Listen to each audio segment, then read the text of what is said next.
Hello बुवा नमस्कार। नमस्कार। के छ बाबु? किस्त तिर्नु पर्ने थियो, अलिअलि पैसा चाहिएको छ। हुन्छ बुवा, म काममा जान लागेको छु, मागेर पैसा हालिदिउँला हजुरलाई। ल ल हुन्छ बाबु, भोलिसम्म तुरन्त हालिदे ल।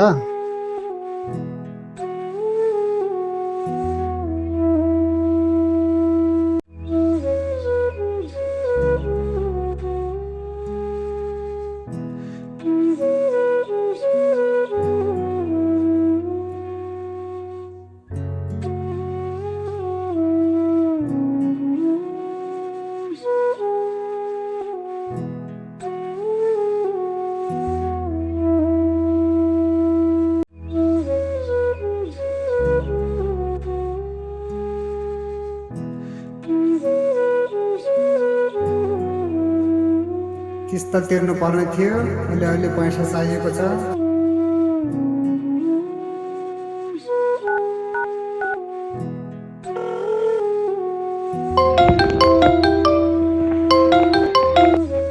हेलो दादा नमस्कार। नमस्कार नमस्कार बाबु, पढाइ कस्तो चलिरहेछ? पढाइ ठिकै चलिरहेको छ दाइ, पैसा चाहिएको थियो। अस्ति भर्खर हालिदिएको होइन? के गरे पैसा चाहियो तँलाई फेरि बाबु? इक्जाम आउन लागेको छ, फी तिर्ने पैसा चाहिएको थियो त्यसैले। ल ल हुन्छ बाबु, घरमा पनि पैसा हालिदिनु पर्ने छ, भोलिसम्म तँलाई पनि हालिदिन्छु, राम्रोसित पढ्नु। ल ल हुन्छ दाइ, भोलिसम्म जसरी नै हालिदिनु। नमस्कार दाइ। नमस्कार। के छ भाइ? ठिक छ दाइ, ठिक छ ठिक छ। कहाँ जान लाग्नु भएको? भाइ, म जान लागेको, अलि तले काम छ। किन भाइ, काम छ र? दाइ मलाई पैसा चाहिएको थियो, घरमा हालिदिनु छ। ह्याट तेरे भाइ, कति पैसा मागेको? अस्ति भर्खर लिएको होइन? मैले पैसा तिमीलाई महिना पुगेपछि मात्रै दिन्छु भनेको होइन? हुन त हो दाइ, पैसाको अति आवश्यक भएर हो के दाइ। भाइ त्यो तिम्रो समस्या, मेरो समस्या होइन। जसरी नि गरिदिनु न दाइ, अति आवश्यक भएर हो दाइ। ल ल भाइ, तिमी इमान्दार कामदार भएकोले हेर्छु नि भोलिसम्म।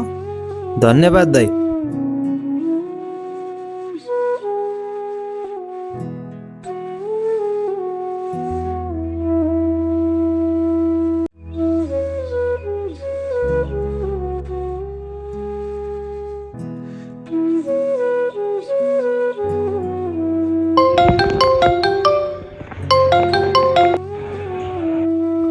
हेलो बुढी, के छ? खाना खायौ कि नै? सधैँ खाना खायो कि नै भनेर मात्र सोध्छौ, पैसा हालिदिनु छैन। ओहो किन रिसाएको? पैसा त हालिदिनु भनेको, साउले पैसा नै दिएको छैन। साउले पैसा दिएपछि हालिदिन्छु, किन रिसाएको? कस्तो हालिदिन्छु होला? बाबु नानीको इक्जाम आउन लागिसक्यो, स्कुल फी तिर्नु परेन। घरमा पनि किस्त हाल्ने टाइम भएको रहेछ, यता भाइको पनि कलेज फी तिर्ने टाइम भएको रहेछ। साउले पैसा दिएको भए सबैलाई हालिदिनु हुन्थ्यो, यता पनि गाह्रो छ, साउले पैसै दिँदैन हत्तपत्त।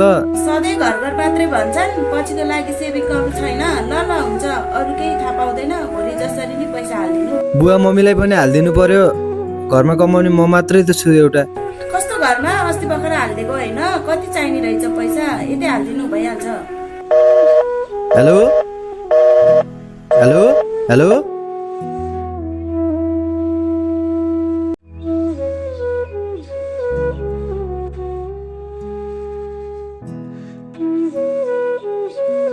कहाँबाट ल्याउने होला यत्रो पैसा? घरमा हालिदिनु पर्ने छ, यता बुढीलाई हालिदिनु पर्ने छ। कमाइ भने थोरै भएको छ, साउले पैसा दिन्छ कि नै त्यो पनि हत्तपत्त छैन। सब थोक पैसा नै रहेछ, पैसा भएन भने न आफन्त आफ्ना, न परिवार नै आफ्ना।